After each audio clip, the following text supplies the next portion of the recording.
Hello, and welcome to the summer webinar series, our second one for this summer. Our guest at this time is a critically acclaimed blind artist, author, and keynote speaker based in Denton, Texas. His art has been sold in over 120 countries, and he's appeared internationally in print, TV, and radio. He's appeared on CBS Evening News, ABC, NBC, Fox, Discovery Channel, BBC Radio, just to name a few outlets. He's also been featured in the New York Times and Psychology Today.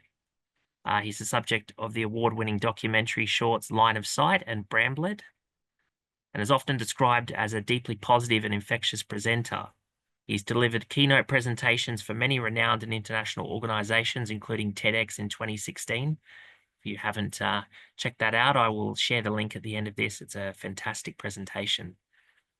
He's the author of the critically acclaimed book, Shouting in the Dark, the story of his life, his journey navigating through the new territory of blindness, and how he ultimately rekindles his joy, passion, and relationships through art. I've already told him as much, but I couldn't be more thrilled to welcome John Bramblitt to speak to us today. John, thanks for joining us. Oh man, thank you so much for having me. I've been looking forward to this so much. I can't wait to get started. Well, I guess we're started. Oh, well, That's okay. awesome. We'll jump right straight in then. So I want to kind of, well, I can't wait to dive into the process that you've created to make your art accessible to you. But in order to give us just a little bit of context for those who haven't read your incredible book, I'd like to sort of explore a little bit about how you became interested in painting. Was it something that you sort of did from a young age, or? I was sick a lot as a child. I had a lot of health problems, and I didn't paint, but I would draw, and I would draw every day. I've got a weird brain, I think, where art just sort of made sense. So I would draw, and I had epilepsy and kidney problems, and had a kidney out by the time I was 7. Ended up getting Lyme's disease, and which caused some neurological problems. And my whole childhood, I was in and out of hospitals the whole time. And but it was a very happy childhood because of people around me, but also because of art. So I drew every day. Like, it was just my way of dealing with things. And if you're having a bad day, art will help you deal with it. But if you're Yeah. having a good day, art will help you celebrate it. So, and I did that all the way until college, until I lost my eyesight, and then couldn't feel the pencil strokes anymore, and so I stopped drawing. And that's when I started painting. So, you first time you picked up a paintbrush was after you lost your sight. Am I correct in saying as much, or? Yeah, yeah. I tried, when I was sighted, but I just, to be honest, I didn't have the courage to try something that I didn't think I would be good at. And I Right. was really good at drawing. I could draw the blueprints for houses. I could do cartooning. I could do portrait work. Then when it came to painting, it was just sort of like, meh. It was just sort of a big mess every time. And but then after I lost the eyesight, though, it was I could draw with paint, and I could actually feel the lines. So it gave me a way to be able to make the lines tactile. Yeah. So that's how I got into it. I'm sort of forced into it in a weird way. And look, you sort of spoken a little bit about having a good childhood. Your sight loss. I know that you've sort of spoken a fair bit in depth in the past in some of your books, but would you describe painting as a bit of a refuge for you during that time when you were losing your sight? I didn't paint whenever I was. That was probably it was the darkest time in my life, really, because whenever I lost my eyesight, it didn't even occur to me that I could draw anymore. And Yeah. this was 20 something years ago, and the concept of a blind painter wasn't really out there. Like, there was a guy in Yeah. Turkey, and I'm sure that there's some other people that were out there, but we didn't know each other. So I just thought I was crazy to even try to draw. And so for a year, I didn't, whenever you lose your eyesight, it's so strange because everything is familiar and yet everything is completely different. So I still spoke the same language, but and I lived in the same place, but trying to get around the apartment, trying to leave the apartment, I couldn't read or write anymore. You had to learn new ways for that. Even eating, like not knocking over your glass of water all the time.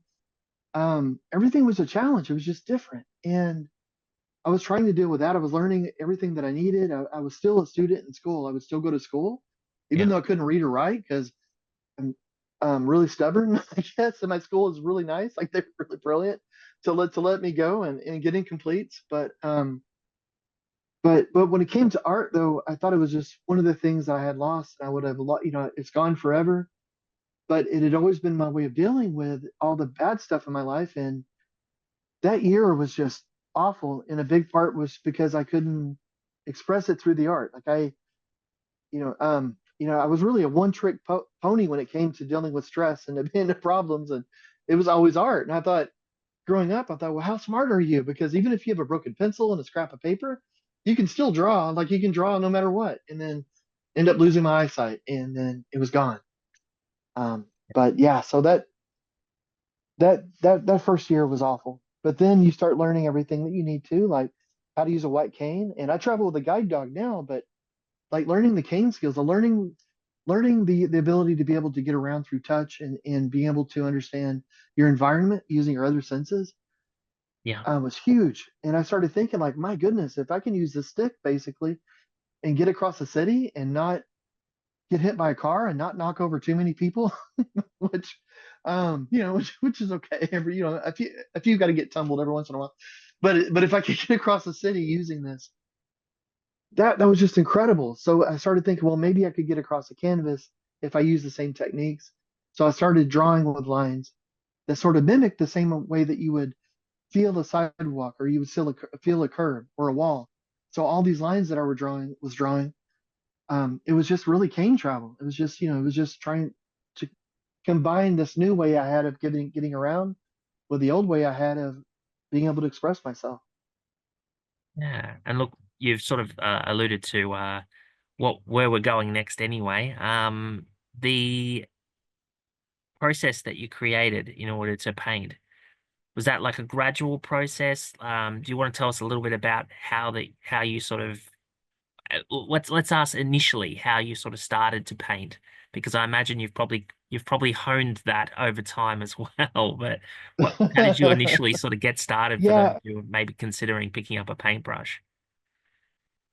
well, before we started chatting, I mean, before we started the webinar, we were chatting, and you're asking about the big painting here, and I said, well, it's covering up some shelves of things behind me, and even to this day, I'm always trying to figure out new ways to draw, new ways to paint. So behind us over here, and to the side of us over here, and to the side of us over here, just shelves of things of different chemicals and paints and solvents, and because I'm always trying to figure out better ways to be able to mix the paint not only for me, but other people with different types of vision loss or other types of disabilities. So, and I've just got a weird brain where I got to keep doing that. And but when I first started, I had no idea. I was so lucky, and I'll try to make this short because there's so much we want to talk about. But I finally learned how to use a white cane. So I walked down to the college bookstore because I knew on the other side of this bookstore was art because the college is really big into art.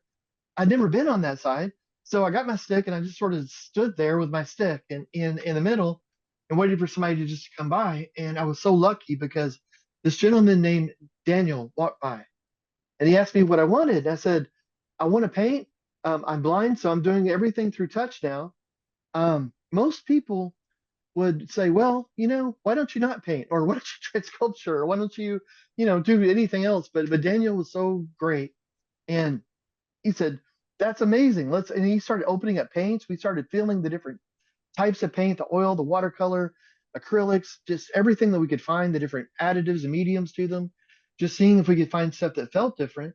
And that's how I started. And it was really because of a kind person that was willing to help me find this stuff. And then I would go to stores and I would just get bags of things like glues and epoxies and resins that trying to figure out a way to draw lines that I could touch and feel because the hard part really was like you could make a line and but if you make it in glue or some paint, it might take a day to dry.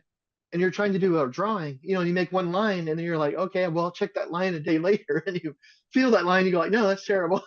So then you're back to square one. So you need stuff that'll go a little bit quicker. And so it was just and I should say because I was so depressed, I was so angry about all this, and still while I was learning all this, I when I started painting, I did this about 14 or 16 hours a day. And Yeah. then I would go to school, and I would go to school for, for however long I had to be there, which I enjoyed, but I would get incomplete. So I couldn't read or write again yet. And then I would always make sure to go somewhere like a coffee shop, be around friends, people. Then the rest of the time I would just try to figure out how to draw, how to paint, because whenever I was doing that, I was out of my head, which that sounds bad. I was out of my head. It sounds like I was crazy, but I mean, I was out of my head a little bit, but whenever I was trying to draw, I wasn't thinking about anything I'd lost. I wasn't worried about the stuff that was coming up. If I was going to learn how to read and write again, if it was going to be good enough for me to be able to finish school, to be able to do the stuff that I wanted to. And I was just I was just thinking about the paint on the end of that brush, and that's all I was thinking about. So I spent so much time doing that because it was the only time that I could really breathe. And so it was just, it didn't seem very long. It seemed like I would start, and then the next thing you know, it'd be the next morning, and it's time to go to school. But I'm sorry, I'm just rambling. No, no, no, this is I'm having brilliant. flashbacks. That means I've asked the right questions, because as I said, a lot of the people who might be joining us today may really be doubting whether they can do something like this, on whether they can create something on canvas, or whether they should pick up a brush, or I think the first step for a lot of people is often the hardest. Um, so when you're sort of designing your works, you're obviously making your lines more tactile so you can feel the outlines of your work. Did you say that you'd often have to leave those until the next day, or did you find another method to kind of make that a little bit more Oh, I streamlined? did. I did. Yeah, I found some paint that I could hit with a hair dryer or a heat gun and be able to set it, so it was almost immediate. And then I mix paints now that, if anybody watching this wants the formulas for it, I can tell them. They're boring, but if they want to email me, I can let them know what I mix. But I mix paints now that you can draw with that dry almost instantly. They Right. work for me. Like they're not very raised though, but I paint every day, and my sense of touch has gotten really, really good. There's other paints that'll leave a bigger, thicker raised line. And they take a little bit more time to dry, but you can feel them much easier. Yeah. But I use this other paint now because I don't need a big line when I'm trying to sketch. I just need something to be there, and then it dries instantly, which is, oh my gosh, it used to take me a month to do a painting, and I mean, and painting that many hours a day, and now I do a painting in a day or two or three or a week or two. It depends. There's some that take longer. I mean, you never rush it, but it's just, when I first started, the idea of doing a painting in a day would have been just crazy. Like that's just crazy talk.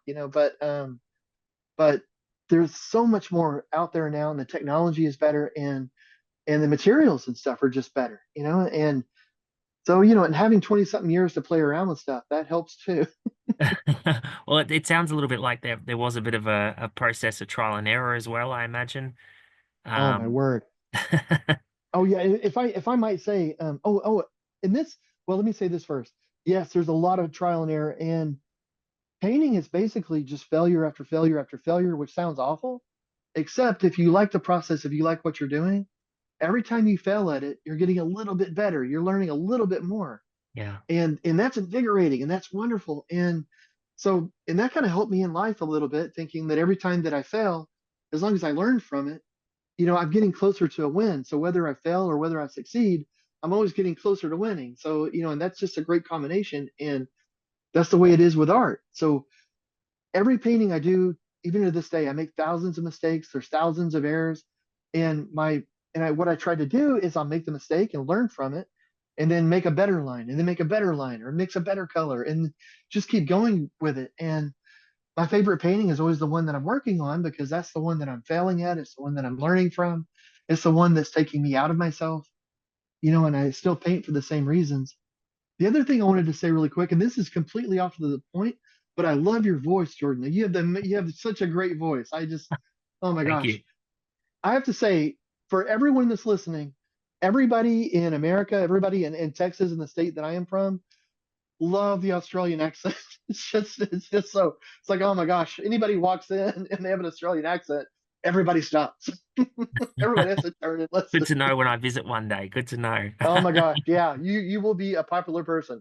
Yeah, you need to bring all 5 of your kids, and we'll get cowboy hats for all of them. So, getting back to your painting, you've got a couple of paintings behind you. You've got a vast array of different colors in your works, brilliant, vibrant, different colors. Can you explain a little bit about your own sort of perception of color?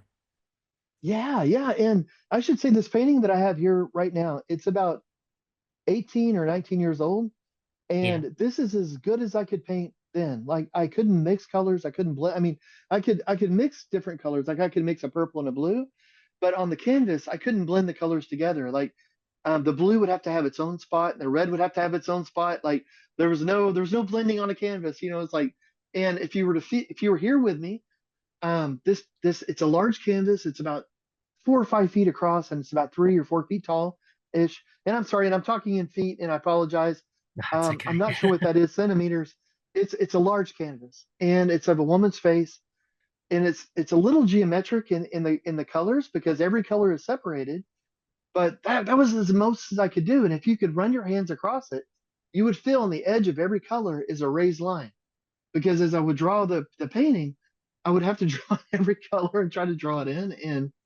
And it took years to be able to work on how to blend colors, how to make shadow. Shadow's a weird thing because it's light, but it's also not light. It's sort of like an echo of light, kind of, but not. So, but work, but talking to the artists and doing a lot of reading and making a ton of mistakes. But for me though, with color, color is a little special for me because whenever I hear music, I see color. So most of my paintings are actually music paintings. And like in 2017, I became the world's first blind muralist. And so I've done murals all over. One of my latest murals is in South Korea. Um, but one of the first murals I did was they wanted me to paint a 737 for Boeing for a concert. And the reason they chose me was because when I hear music, I see color. And it was for a concert. And they were like, we want you to hear all the music and then paint whatever you want. And when you're an artist and somebody says you can paint whatever you want, you think, well, that sounds like an easy commission. That sounds good to me. But whenever I hear music, I see color. I always have, but after I lost my eyesight, it it meant more. Like it was the only place I was really getting color from. And Right. then so I listen to music whenever I paint. I again just all the time. I was working on a mural, I think in Austin, no, New York, and my speaker ran out of batteries like for the day. Like so the music stopped. And we were like, well, I guess we're done for the day. There's no more music. There's no way we can paint. That's ridiculous. So, weird.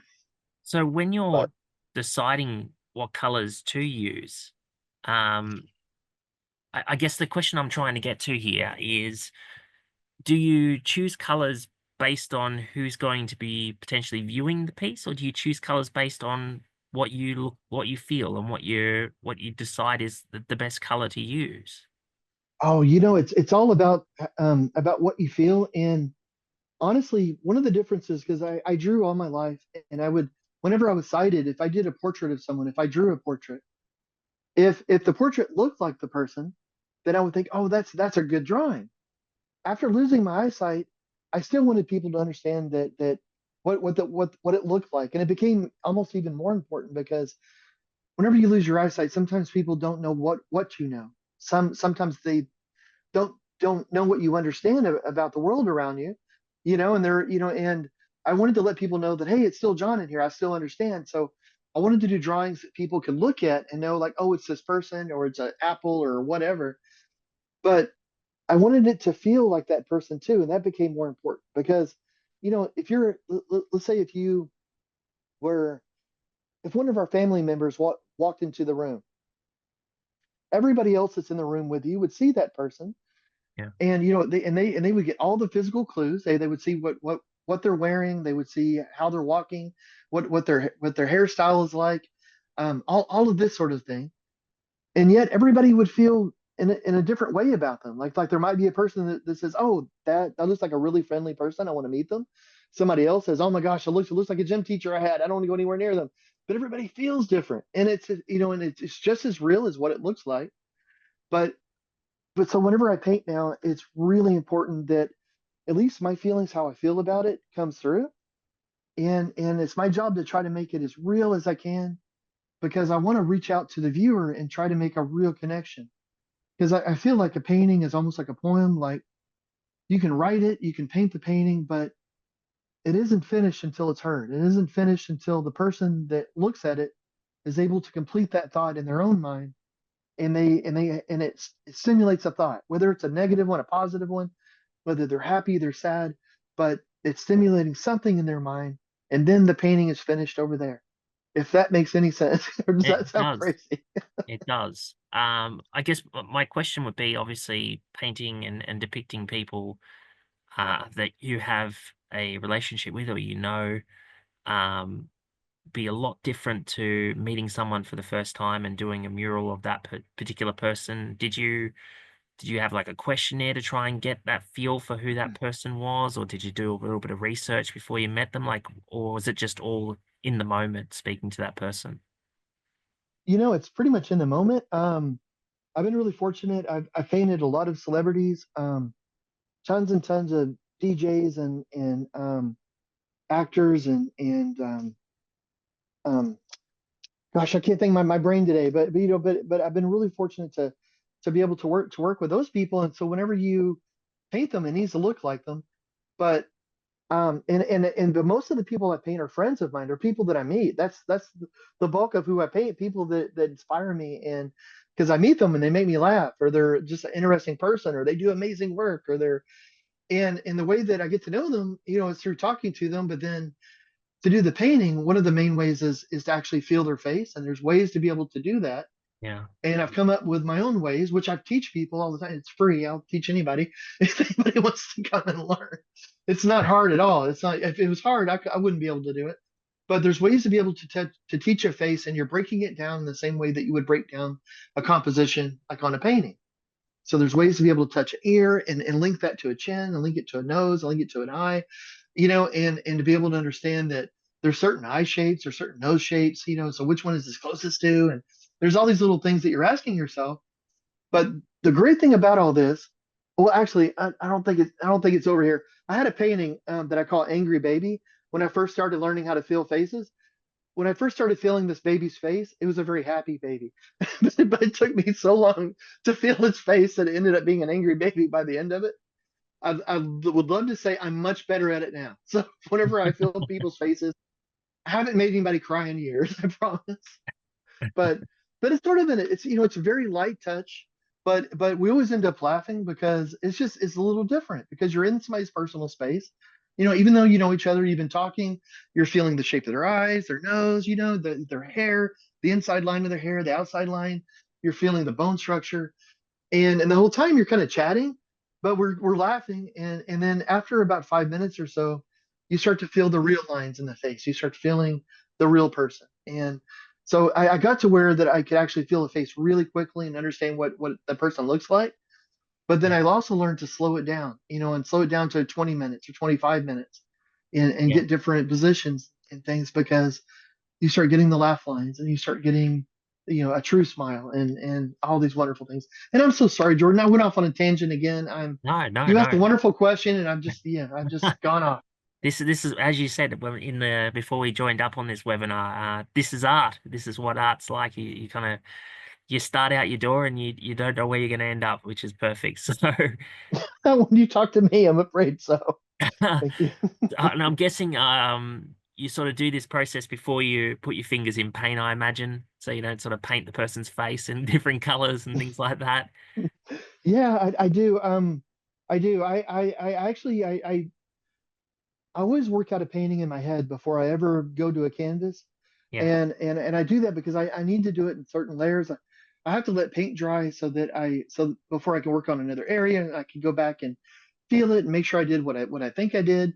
And my techniques have gotten a lot better and I've gotten a lot faster and I'm able to paint with a lot more detail and all, but I still always start it completely in my mind, and it always changes in the painting. Like the painting always has to change.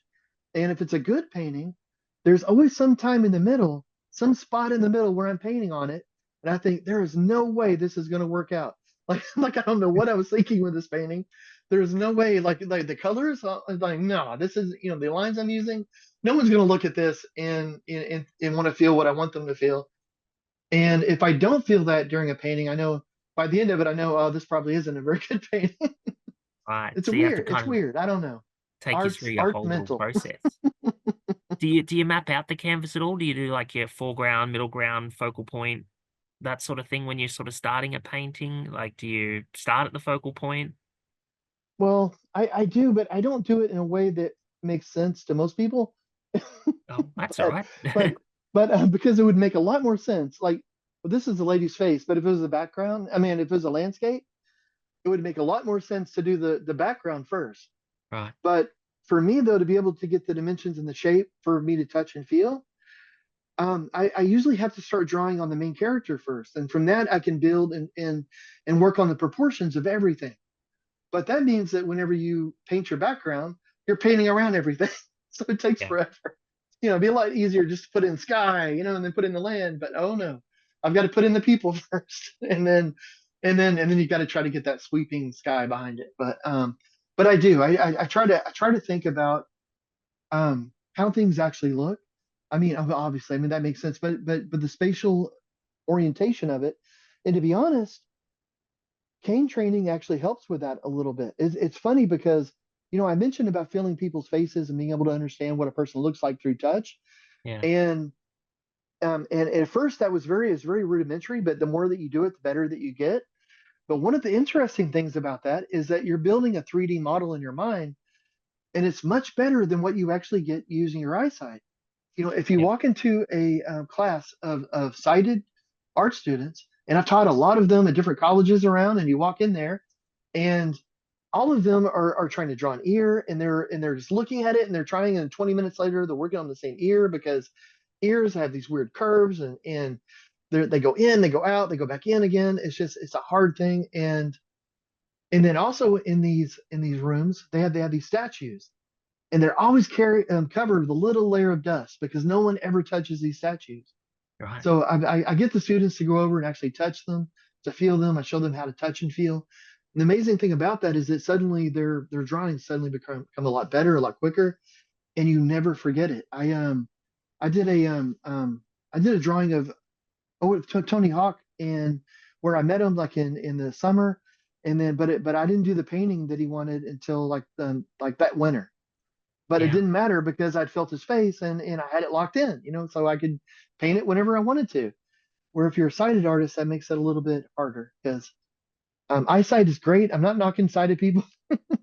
You guys are okay, but it's really great for motion and it's really great for color. But whenever it comes to detail, your hands are really good at that.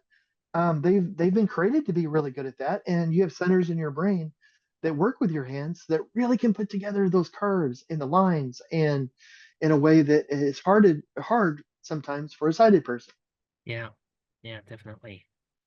So look, we've reached the halfway point. So I'm gonna obviously remind people that this is an interactive webinar. You're more than you can definitely send some questions for our guest. If you are using a screen reader, you can use keystroke Alt H to bring up the chat window and then type your question in, and I will direct it over to our guest who will answer it. So definitely get those questions in.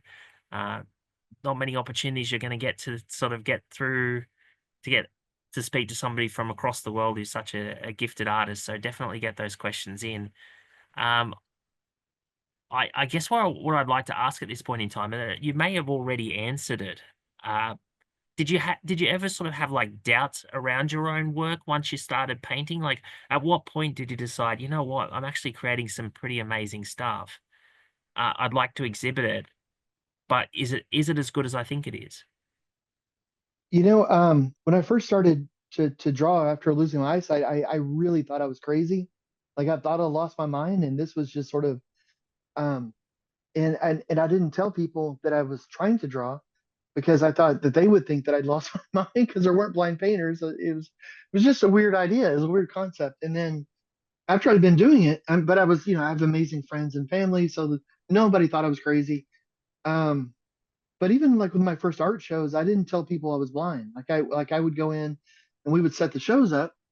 And then because I didn't think my artwork was that good, but I wanted to meet other artists. Like I Yeah. really never thought anybody would ever see a painting of mine. That there was never really the idea. Like I didn't see I didn't see why anybody would ever want to see one of my paintings. So, but I wanted to meet other artists, and I had a friend that said, "Well, you should start showing. And if you show, you'll meet other artists because that's where you meet artists, shows." So I said, "Well, that tracks." So I started having these art shows and wouldn't tell people I was blind. I mean, the gallery owner would know, and or the wherever I was showing. Like the first show was at a coffee shop, Art Six, and I would go and hang out there because I wanted to see if anybody was saying anything about the painting. So I would kind of eavesdrop if I could.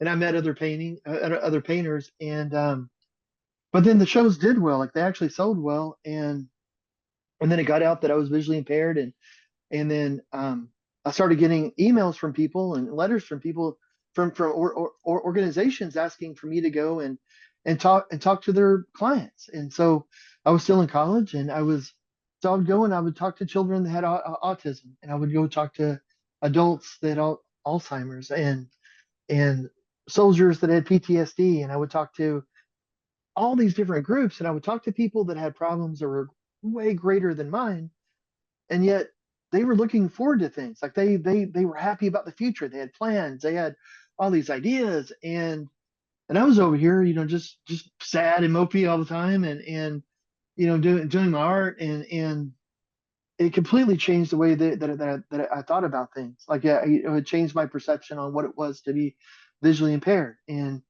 Yeah. and the art started becoming happier for me, and then. Museums started seeing that I was doing these workshops, and they said, "Well, we want to be inclusive."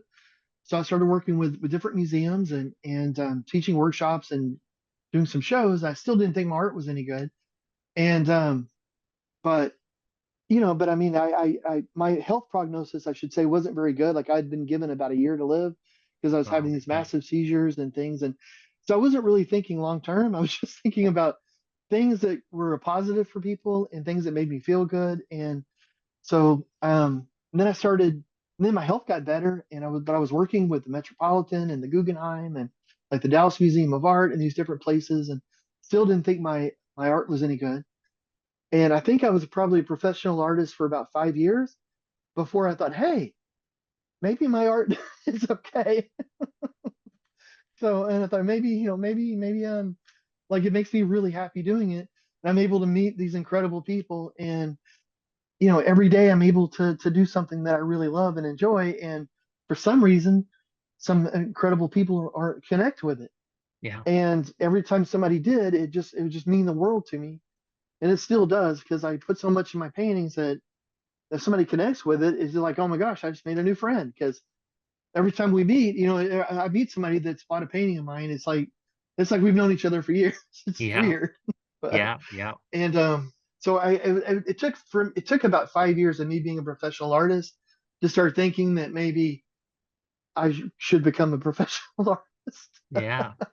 I Oh, laugh well, at that that's because it's just so true. It's so weird. very telling as well, because you come across as a very humble human being. So I can definitely understand how you'd be thinking like that. I've got a question from Catherine. Actually, I got a couple of questions from Catherine. So she wanted to ask, um, when did you sort of start taking commissions and doing portraits and things like that? Well, did it start off local in Texas, or did you end up with like something right the way across the world early on? Catherine, that's a really good quick question. Thank you so much for asking. I did it. It was local, and some people that came to the art shows liked the art, and they didn't know that I was visually impaired, and they would ask for commissions. And sometimes I have to say, well, gosh, I can't do that because, they're like, oh, I want to commission this mountain or something, and I'm like, oh, I'd have to climb the entire mountain to try to figure out how to. There's ways around that now. Oh my gosh! And if we have time, I will tell you about the ways that we have to touch photographs now as visually impaired, which you probably already know, Catherine. But there's ways there. It's just incredible. It's a game changer. But back then, though, it was very much hands-on, like people that were around that saw the artwork and connected with it, and which was brilliant. And she also asked, as you sort of started getting around and meeting other artists, did you find any? Was there a visually impaired artist community that you came across, or was it Um, you really early on in the piece sort of thing? well, when I first started, there weren't really other blind painters. Like this was like 25 years ago or so. And the first time that I met two other blind painters was a talk that I was giving at the Metropolitan Museum of Art in New York, where they flew in a painter from England and another painter from somewhere else, and they had started painting like maybe I don't know. I'd been painting maybe I have no idea. I don't know why I'm trying to give dates. I'm horrible with dates, but it was the first time that I ever met anybody, and because when I first started, like it wasn't a thing. Like there wasn't you couldn't go somewhere and talk about it or look up anything about it because there just wasn't anything. And but that's one of the things that I started. So really early on, I started working with museums where we started working on programs where today there's a lot of museums you can go to, and this is something we started working on where you can go and touch the artwork and you can go on tours and there's these different programs and that wasn't really around then, but that was something that they were really interested in. They started building, and I would go to panels in New York. And there were incredible people that had amazing ideas that were far brighter than me that were just coming up with these really cool ideas, and I would try to come up with what I could, and so it basically what it's kind of started from that, and then it grew and grew and grew. And one of the wonderful things about technology that we have now is that with screen readers, if somebody has an idea, if somebody figures out a way to paint, it gets shared. And I have traveled all over America. I've traveled past America. The United States made me a cultural ambassador for the United States. So I was an ambassador for them, and I would travel and teach people how to paint without sight, and have taught thousands of visually impaired people how to paint. And I've done that Mm. for years. And those people have taught other people, and those people have taught other people, and it's just a beautiful thing. And it's so incredible because whenever I first traveled for, gosh, maybe the first 15 years, I would never ever run into anybody that was a visually impaired artist unless we arranged it or something. And now every time I travel, and I fly maybe 2 or 3 times a month, going and giving talks or working with charities, and there's always somebody with a visual impairment that paints, and there's schools for the blind that are teaching painting, and it's just Awesome. how brilliant is this? It's just, oh my gosh, it's just the sighted world does not know what's coming. Like it's just an army of visually impaired people with these incredible skills are going to be taking over the world. John asked the question regarding how do you detect the colors in the paint by feel? John, that's a really good question. I do that by actually making the colors feel different. So the paints that I use now, they're acrylic paints, and I switched from oils to acrylics. I used oils for about 8 years because different oil colors are actually made from different things. So getting different colors from different brands, you can get a slightly different texture or viscosity in the paint. But with acrylic paint, you can take that to the nth degree. Like you can put it on steroids. You can go crazy with it. And so like I can make a white paint that feels like toothpaste. It's sticky and thick, and it's because I'm mixing a medium, an additive into the paint that's made for paint. So it's an acrylic medium that you mix into the paint, and it feels like toothpaste. Then I could take a black paint and I can mix a different additive, a different medium into it that'll make it runny and sticky and kind of slimy and make it feel like oil. So on my palette, I'll have this really thick paint, and because it's so thick, I know it's got to be white, can't be anything else, and this runny paint's got to be black. But the added advantage is that if I want a gray halfway between that black and white, I can just mix for the texture between the two. So when it's half as thick as it used to be, then I know well it's I've got that gray right between the two. And the nice thing about that is that you can do that with the lightness and darkness of colors. You can use that to make like a really light blue to a dark blue, and it's a really simple technique. I've literally taught, oh my gosh, tens of thousands of people this technique, and we'll go in and I'll blindfold people, and it's always free. All these workshops are free with this, but I'll blindfold people, and in 5 or 10 minutes, sighted people who have no cane training are able to tell the difference between the colors, and they're able to tell the raised lines. So just imagine a visually impaired person, that it isn't easy. but it's very doable, and it's I don't know, it's incredible to see. Like it's amazing to see people use that and put it together. But the nice thing too is that in most paintings, there might be a billion shades of blue out there, but in most paintings you might only have three. So you don't have to worry about a billion shades of blue when we're trying to mix colors. There's a darker blue and the lightest blue, and then one blue that's somewhere in between the two. That's all you got to worry about. So my main thing I do is I really simplify things. I'll braille my paint tubes. So I have braille in my paint tubes, so I know if I just need a blue, like a cerulean blue, and I read cerulean blue, I've got it made. It's already there, and so I try to make it easy. Another way is palettes. You can have a blue palette, a red palette. You can take a palette or a paper plate or a foam plate, and you can make a notch at the top, and that can be 12 o'clock. So if you put your white at 12 o'clock, you put your red at 6 o'clock. Well, if that paint's at 6 o'clock, it's going to be red. So there's lots of ways to be able to tell color. Those are some of my favorites, but there's more. And he also asked, do you use a sense of smell at all to complete your paintings? Is there any sort of smell that you incorporate into any of your work? I don't, and I only don't because I wanted to, and some other visually impaired artists do, and it's incredible. I only don't because whenever I finish a painting, I want it to stay the same forever, and I've always worried that the smell will fade. And maybe I shouldn't worry about that. I mean, maybe I shouldn't worry forever. Maybe I should worry for like right now or for a year or so. You can always put the smell back on. But doing workshops though, I will sometimes mix different scents into the colors Yeah. because it helps to find the colors. And I notice that if when I'm working with children that have autism, that sometimes they hate painting. Then you'll bring out the paint that smells good, and suddenly they're all about painting. And I have no idea why, but it works time and time again. Um, yeah, so it sounds a little bit like you revisit your work as well once you've completed the work. Do you sort of go back and revisit, especially if you're doing things like murals in different parts of the world? Like, do you ever go back and revisit something and sort of do the emotions of you creating that work sort of come to the fore, or do you have new emotions that go along with that when you've revisited works? It's funny because most of the paintings that I have, I've been fortunate to have gone off to places, and whenever I am around a painting that I've done before and I can touch and feel it, um, it's nice. It's like meeting an old friend again. It's like somebody I went to school with. And I'm like, oh my gosh, because I'm right back in to that part of my life when I was working on that, and all these memories are coming back. And one thing that surprises me though, I remember I did a painting.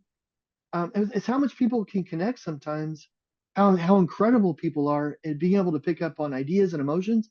I did a painting once, and there was a story that was written about me, and I guess it was published in Africa somewhere, and I'm not even sure where, but somebody saw it in a village that didn't have roads,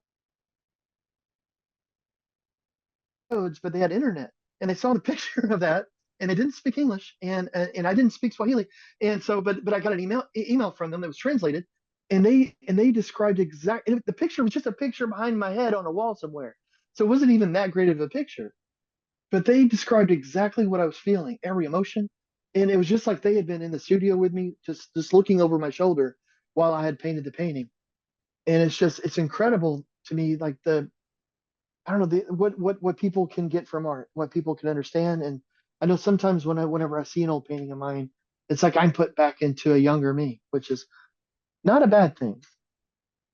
Yeah, yeah. Do you ever think to yourself, what advice would I give him myself? What advice you would have given a younger me? I do. Who- I wasn't smart enough. Yeah. Like if I could go back in time and tell myself, I don't think I'd be smart enough to take it. I was too stubborn. I had to learn it the hard way. But one of the things though is just to give yourself time. And people told me that, but I didn't listen. But to give yourself time, if you lose your eyesight, it's I know for me personally, it's the hardest thing I've ever gone through. Yeah. But being a blind person, it's not like once you adapt, like I've adapted, I'm fine. Like I'm good. I'm happier now than I've ever been in my life because I'm able to go out and enjoy every day. I'm not saying every day is great. I'm not saying, I still have health problems and different things and all, and there's struggles, with the blindness, but it's just overall, I'm happier than I've ever been in my life. But whenever I lost the eyesight, if I'd given myself a little bit more time, given myself a year or 2 years more to be Yeah. able to really learn the things and not judge, that's what I did when I started art. I would have given up on art, but I made a rule when I first started learning how to paint that I wasn't allowed to judge anything I did for a year. So Yeah. every paint stroke, I would have quit like 5 times the first day, and I'm not even joking because so many times in my head I thought there's no way this is going to work out. Like, what are you thinking? This is crazy. And all these materials didn't work and all this. If I had done that to me in my life, it would have been a much happier existence, I think. A much sooner. But failure teaches us, and it taught me Yeah. a lot. And look, you travel around, as you said, you travel around a fair bit, doing teaching. Do you was that a motivator for you to write a book about your own life, or was that something that you sort of did before you started traveling around a bit? Yeah, I wanted to write the book because whenever I lost the eyesight, I felt very alone and very isolated. And even though I had amazing people around me,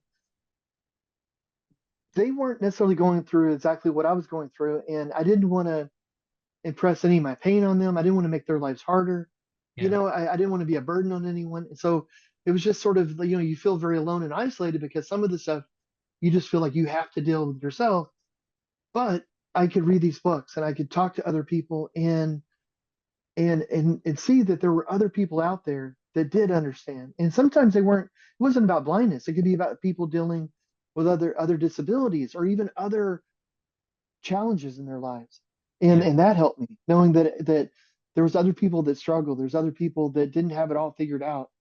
That and I thought one day I want to be a part of the dialogue. And if only one person reads the book and thinks, oh my gosh, that helped a little bit.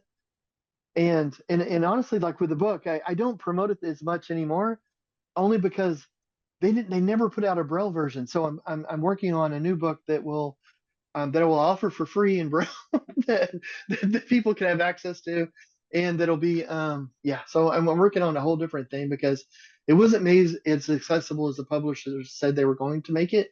Right. Okay. So the whole idea for the book was for it to be a part of the dialogue, and it is.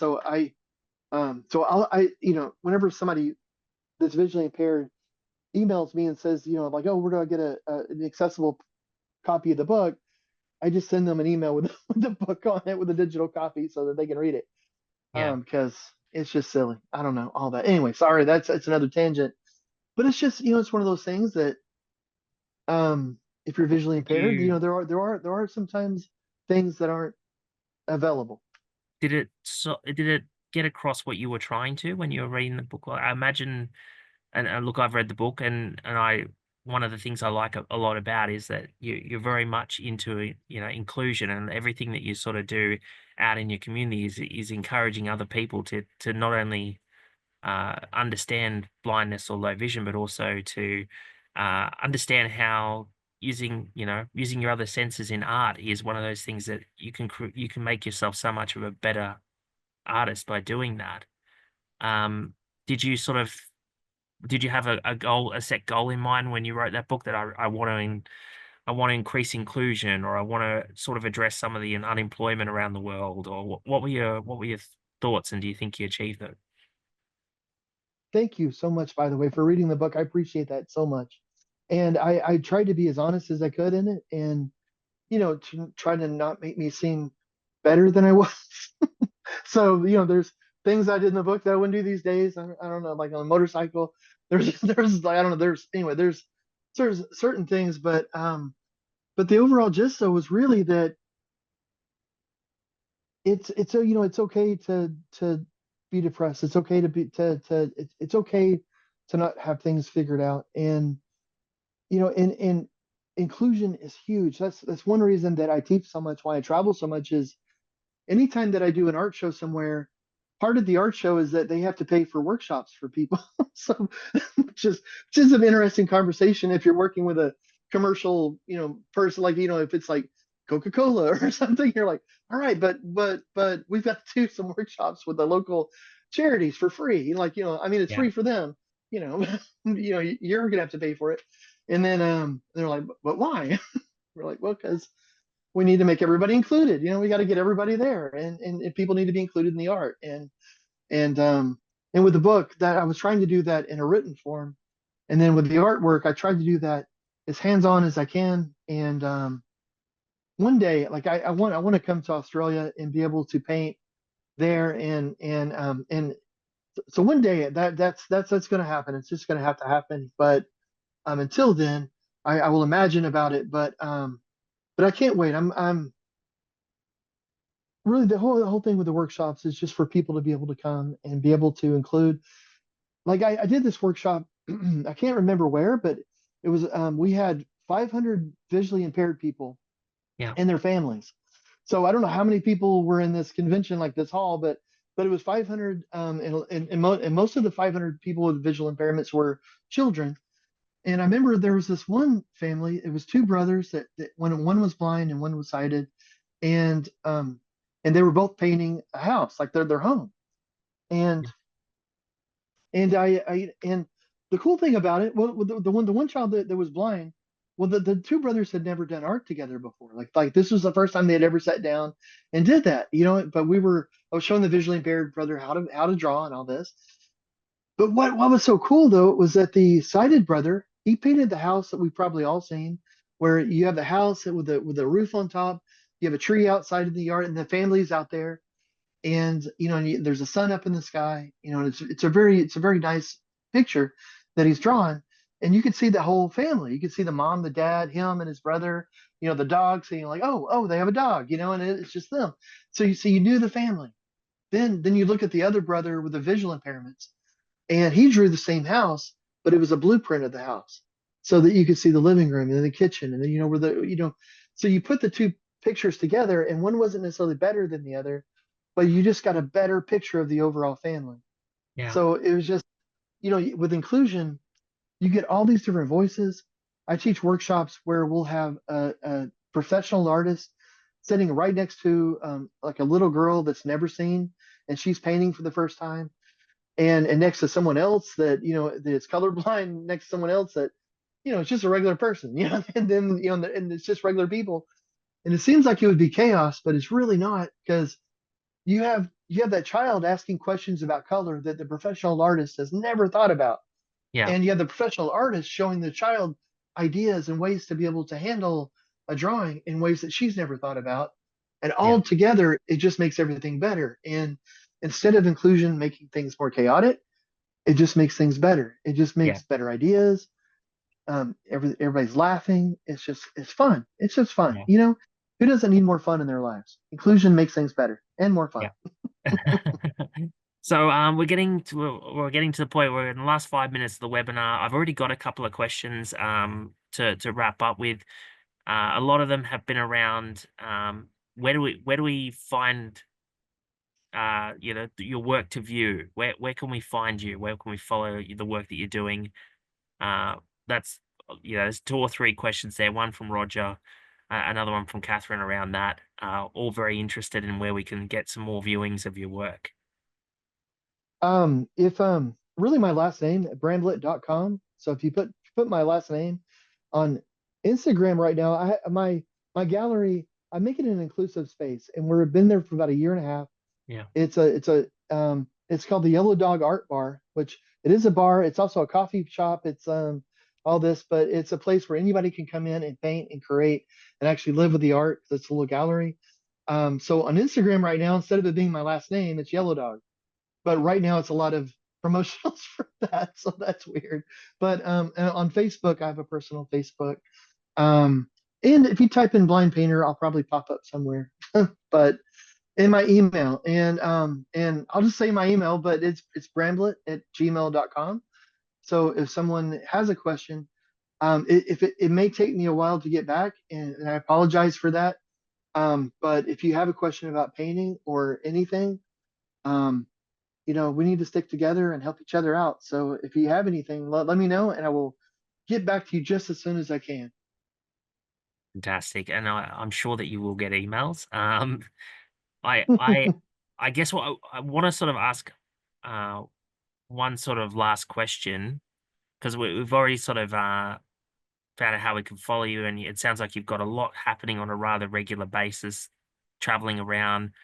Oh, do you sort of goal set? Have you got something planned that you want to achieve in the next 12 months, or do you still kind of as you said, when when you didn't have a long-term view at first, has that sort of changed? I do. I want to travel more actually. I want to go and meet more people. And there's so many places that where inclusion and isn't isn't really a thing so much. And I want to go out and I want to do more workshops. I want to meet more people. I want to speak more. I do a lot of speaking, which so I for companies and for different things I'll go and talk. And every time I do, it's always ends up being a talk about inclusion as well. Yeah. And I travel with a guide dog, so so everybody's really happy when I walk in because I have that cute little dog next to me. So, but I want to do that. I really want to meet more people, and I want to take the art and do more art with more people and see what they come up with. And I'm really excited. I'm working on some pieces that are thicker, that are different, that there's techniques I've been actually working on for years, and it's starting to click together in a really great way. And so this year I'm excited about actually getting this stuff on canvas, and because Yeah.